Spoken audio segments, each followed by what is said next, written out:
Hello, my name is Frank Christensen and I'm the coordinator of officials for IFAF in Europe. This is the first of 3 training tapes dealing with offensive pass interference. In today's video, we're looking at the category called blocking down the field. So we'll have a look at some different examples and talk about what is okay and what is too much. But before we get to the game film, let's have a look at what the rulebook and the MOFO have to say on this.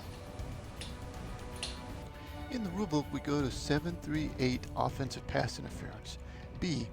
Offensive pass interference is contact by a Team A player beyond the neutral zone that interferes with a Team B player during a legal forward pass play in which the forward pass crosses the neutral zone. It is the responsibility of the offensive player to avoid the opponents. It is not pass interference. 1.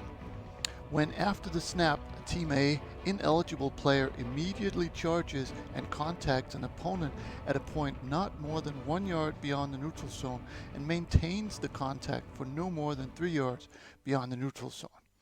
2. When 2 or more eligible players are making a simultaneous and bona fide attempt to reach, catch, or bat the pass. Eligible players of either team have equal rights to the ball. 3. When the pass is in flight and 2 or more eligible players are in the area where they might receive or intercept the pass, and an offensive player in that area impedes an opponent and the pass is not catchable. In the MOFO, we go to 339 offensive pass interference. A. Actions that constitute offensive pass interference include 1. Pushing off. Initiating contact with a defender by shoving or pushing off, thus creating a separation in an attempt to catch a pass. 2. Driving through. Driving through a defender who has established a position in the field. 3. Blocking. Before the pass is thrown, blocking that occurs anywhere downfield. After the pass is thrown, blocking that occurs downfield within approximately 20 yards, more if the pass is delayed, of where the pass is thrown to. 4. Pick. Picking off, initiating contact with a defender who is attempting to cover a receiver. It is not a foul if the contact occurred at the same time as the pass was touched. B. Actions that do not constitute offensive pass interference include 1. Incidental contact by a receiver's hands, arms, or body in the act of moving to the ball that does not materially affect the route of the defender. If in doubt as to whether the route was materially affected, there is no pass interference. 2. Inadvertent tangling of feet when both or neither players are playing the ball. 3. Contact occurring during a pass that is clearly uncatchable by the involved players. 4. Blocking downfield when a screen pass or short pass to a receiver who has blockers in front of him prevents a defensive player from catching the ball. 5. Blocking downfield when the pass is legally grounded out of bounds or near the sideline. 6. Contact on a pick play when the defensive player is already blocking the offensive player. 7. Contact on a Hail Mary pass unless it is clear and conspicuous pass interference. C. Further notes. 1. Non-flagrant contact well away from the play should not be called. 2. Blocking downfield can be called even if the passer is legally grounding the ball. 3. Do not call pass interference if either foot of the Team A ineligible player is within 1 yard of the neutral zone. And finally, 4. If in doubt as to which player initiated a block, the initiator will be the one who is upright or leaning forward, and the player blocked will be knocked back. And that was the book. Now let's have a look at some game film.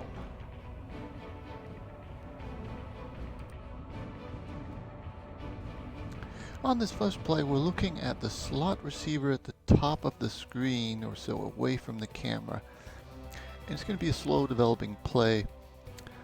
But here in the middle of the field, he's going to initiate contact, and that is blocking down the field. And really good job by the bag judge to see this. However, if we look at the timing of this, we'll notice that here when the receiver starts blocking, the quarterback has rolled out and he's already throwing the ball to the sideline. So even though this technically falls under offensive pass interference, philosophy tells us that we can leave this one alone since it has absolutely no bearing on the play. So good job by the back judge to pick this up. This was his key, but next time hopefully he will realize that this has had no impact on the play and we can leave this alone.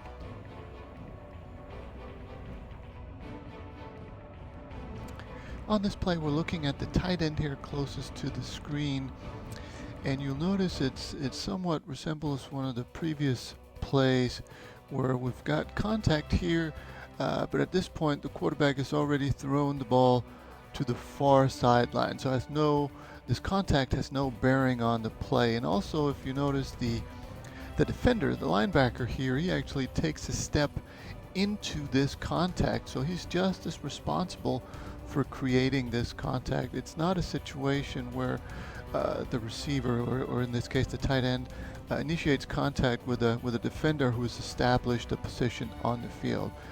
When the defender is moving like this, he is just as responsible for the contact as the offensive player, and you put that on top of the fact that the ball is already being thrown to a different area on the field, and this turns into a good no call.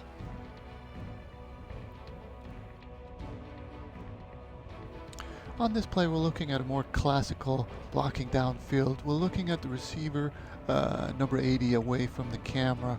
We're on the other side of the ball, and right there he's going to initiate contact and block all the way. So it just seems like he thinks this is a running play. Because he's blocking all the way, and here comes the pass.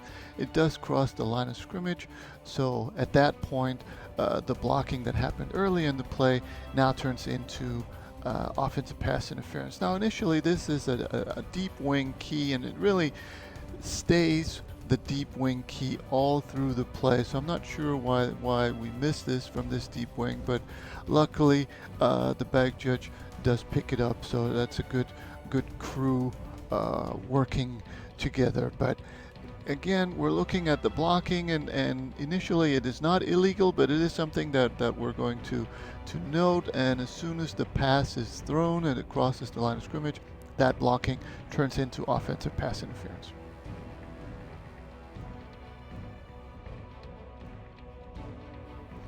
On this play, we're looking at the tight end away from on the other side of the ball. And we'll notice, and this is something that we can recognize, he immediately charges out and initiates contact, and he keeps this contact beyond the line of scrimmage. Here comes the pass. It goes to the same side of the field, almost the same third of the field.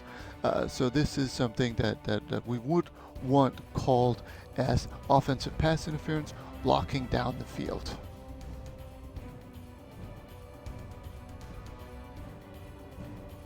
On this last play, we're looking at the wing back here closest to the camera on this side of the ball. And he's going to come up and initiate contact right there. Now, you can really tell from the way he's running. He's not running a route. He's not trying to get somewhere to get the ball. He's seeking out this contact, and that linebacker was supposed to cover the running back that comes out of the backfield. Now the line of scrimmage is the 30. The ball is caught beyond the 30, so this is the pass that crosses the line. We've got blocking downfield by the wingback, so this is offensive pass interference. He does initiate this contact. He makes no attempt to make it look like he's running a route or he's waiting for the ball. Now if we look at the receiver closest here, he's also clearing out this area, but he does it legally. He just drags his cornerback with him. So that is a legal way to get the defender away, where the wingback initiates contact and blocks him, keeping him from getting to the runner. So this is offensive pass interference. That was the training tape for blocking downfield. I hope you found something you could use on the field.